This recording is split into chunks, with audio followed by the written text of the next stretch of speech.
안녕하십니까. 이번 시간에는 상품의 분류라고 해서 마케팅 믹스 중에서 마케팅 믹스 4P 중에서 첫 번째인 P 상품을 어떻게 판매할 것인가, 어떠한 상품을 판매할 것인가와 관계되는 부분을 좀 세부적으로 학습하기 위해서 상품의 분류를 이야기하고자 합니다. 그래서 이번 시간의 학습 내용에는 상품의 분류와 상품의 특징을 가지고 설명하도록 하겠습니다. 사실은 오늘날 많은 어떤 회사에서 고객 가치를 제한하기 위해서 새로운 제품에 관심을 갖고 또 어떻게 하면 자기가 팔고 있는 상품을 차별화하기 위해서 많은 노력들을 하고 있는 동시에 그게 자사의 제품에 대한 고객 경험으로서 어떤 관리를 하고 있는 게 사실입니다. 또 그런 측면에서 상품이라고 하는 것은 그래서 상품이라고 하는 시장에서 고객의 욕구를 충족시킬 수 있기 때문에 주의하고 획득, 사용 혹은 소비해야 할 대상물로서 제품은 유형물 이상을 포함하고 광역의 제품은 유형제, 서비스, 이벤트, 사람, 장소, 아이디어 혹은 이들의 결합 등을 포함한 것을 제품이라고 한다. 그냥 상품이라고 하는 것이 단순히 상품 그 자체가 하는 게 아니라 어떤 소비해야 될 대상물 또 결합물로 포함하는 것이라는 거죠. 그래서 제품은 가시성 분류를 하는데 가시성에 따라서 또 내구성에 내구성, 얼마만큼 오래 내용 연수에 따라서 아니면 사용하는 목적에 따라서 구매 행동에 따라서 다양하게 분류를 할 수가 있다는 거죠. 분류를. 첫 번째는 가시성에 따라서 상품을 분류해 볼 수 있다. 상품을 가시성에는 눈에 보이는 유형 상품, 보이지 않은 무형의 서비스 상품, 서비스 용역 제공 이런 것도 상품이라는 거죠. 두 번째는 상품을 분류하는데 내구성에 따라서 내용 연수를 얼마만큼 오래 가느냐, 지속되느냐에 의해서 내구재와 비내구재로 구분합니다. 내구재는 제품 내용 연수가 긴 제품이고 비내구재는 내용 연수가 짧은 제품이라고 할 수 있어요. 그 다음에 제품의 사용 목적에 따라 산업재와 소비재로도 구분한다. 산업재는 원재료, 소비재를 상징해서 원재료 뭐 이런 상품들이 되겠죠. 소비재는 소비를 목적으로 구매하는 제품이다. 그런데 이제 가장 중요한 구매 행동에 따라서 또 상품을 변화하는 것이 가장 상품 분류의 핵심이라고 할 수 있겠죠. 그 소비자들이 어떻게 구매하느냐에 따라서 그 구매 행동별로 상품을 소비재는 구매 행동에 따라서 편의품, 선매품, 전문품으로 구분한다. 코플란트라 분류법인데 이 코플란트라는 사람이 어떤 처음으로 상품을 구매 행동에 따라 편의품, 선매품, 전문품으로 구분을 했어요. 근데 이 분류 방법이 널리 이용된다고 할 수 있어요. 그래서 편의품이라고 하는 거는 우리가 탐색을 하지 않고 구매하는 상품. 이렇게 보면 되겠어요. 그래서 구매 빈도는 높고 제품이 고객에게 즉시 인도되며 비교나 구매 최소한의 노력만을 지불하는 별로 시장 조사를 하지 않고 상품을 사는 상품이다. 이렇게 이해할 수 있어요. 이 제품은 일반적으로 저가격으로 판매돼요. 저가로. 고객이 필요로 할 때 쉽게 구매할 수 있도록 여러 장소에 있다는 거예요. 우리 보이는 편의품 파는 데는 여기저기 많다. 쉽게 살 수 있다.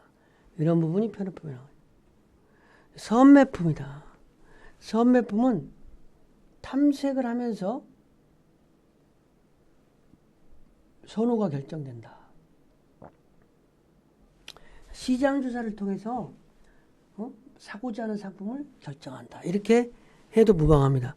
선매품은 고객이 제품 후 선택과 구매 과정에서 품질, 가격, 적합성, 자기와 스타일 등을 비교하면서 구매한다. 이쪽 저쪽으로.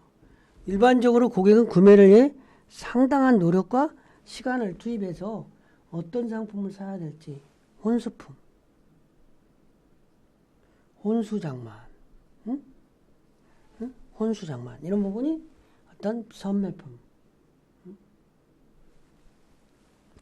전문품은 탐색을 하기 전에 탐색 전 선호하는 선호품이 있는 거 존재. 내가 돈 있으면 어떤 걸 사야 되겠다. 내가 어떤 전문품, 음악을 하는 사람으로서 음악 악기 같은 거, 그다음에 낚시용품이라든지 이런 것들은 전문품이 되는 거죠. 전문품은 고객의 제품을 구매하는데 각별한 노력을 기울이고 독자적인 특징이나 유명한 브랜드 이름을 보유한 제품으로 강한 브랜드 충성도로 인해서 브랜드 간 비교나 평가는 별로 하지 않아. 나는 오로지 영창 피아노를 사겠다. 이러한 느낌이라고 할 수 있겠습니다. 그래서 제품 분류를 이렇게 가시성, 내구성, 사용 목적, 구매 행동에 따라서 내구성은 자동차, 비내구성은 화장품 이렇게 구분할 수가 있다는 거죠. 상품을 분류한다. 상품 분류의 특성 같아서 상품 품목이 풍부하다는 인상을 심어준다. 그다음에 전문에 묻지 않아도 상품 선택이 쉽다. 구입하기 편리하도록 한다. 분류를 하는 거니. MD가 눈으로 상품 관리하기가 쉽다. 상품 자체에 소구함으로써 설명과 판촉비가 결정된다. 셀프 서비스 판매를 하게 되면 상담 이런 것들이 최소화할 수 있다. 상품을 얼마만큼 분류해서 잘 노느냐에 따라서 그만큼 노력이 더 나요.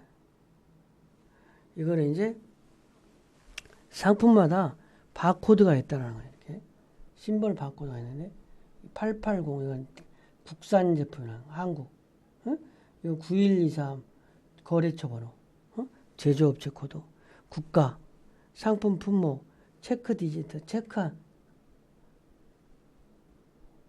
그래서 GSI 13 코드라고 하는데 이게 셀, 3, 4, 그다음에 6, 7, 9전에 3, 4, 7이잖아요. 여기가 7, 8, 9, 10, 11, 12, 13 13자리라고 그래서 그래서 이렇게 자 어떤 13자리 13 코드인데 GSI는 뭐냐? GSI는 어떤 국제 상품 분류 표준 기관이라고 할 수 있어요. 그래서 GSI에서 국제 상품 표준 분류 기관에서 13 코드가 기본이다. 그래가지고 이게 바코드가 이렇게 1차원 바코드고 이게 2차원 바코드는 뭐 QR 코드 같은 거. 이제 2차원 바코드라고 할 수 있겠죠. 이번 시간은 이제 상품의 특성 두 번째 항목으로 상품의 특성은 어찌됐든 마케팅의 제품을 어떻게 취급할 건가. 그래서 우리는 공장에서 화장품을 생산하지만 매장에서 꿈을 판매하고 있다. 이 언급은 여성이 화장품을 구매하는 것은 단순한 화장품 자체가 원하는 것이 아니라 아름답다고 싶어하는 본원적 니즈를 해결한다는 편익을 다발로서 간주하는 것이다. 그래서 상업에서 상거래란 제품이 제공되는 가치에 대한 반대 급부로서 고객이 대가를 지불하는 가치를 의미한다. 그래서 제품 특성 분석이라는 것은 제품이 고객이 어떤 가치를 제공하고 있는가 하는 가치 구조를 명확하게 하는 것으로 제품 특성 분석에는 3계층의 모델은 제품이 가지고 있는 가치를 3가지로 요약하고 있다. 그래서 핵심 편익 가치.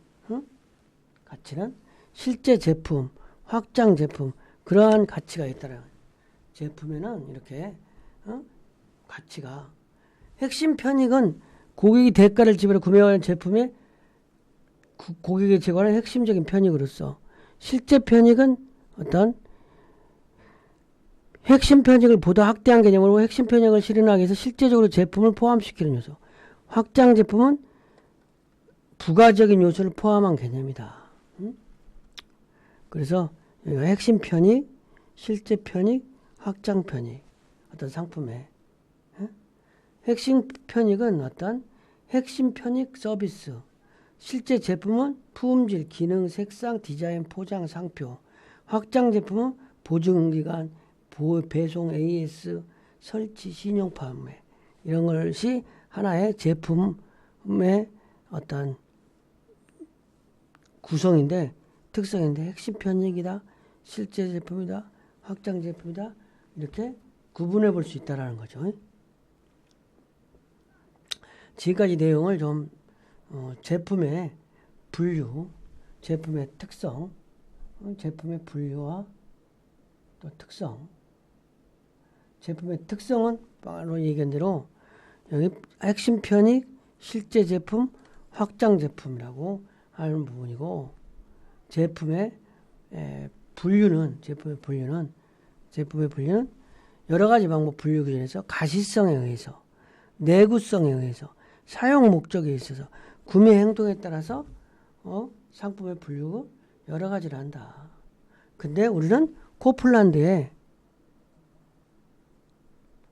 그런데 상품 분류, 구매 행동에 따라서 분류한 편의품, 선매품, 전문품으로 분류한 이 방법을 상당히 많이 사용한다는 거죠. 그래서 편의품은 많은 탐색 노력을 하지 않은 제품으로서 문방구, 편의점에 있는 상품을 말하는 거죠. 선매품은 탐색을 통해서 어떠한 상품을 구매할 것인지를 결정하는 거. 비교하면서 구매하는 제품. 의류라든지 가구, 그리고 혼수용품과 같은 산림장만용품. 그렇죠?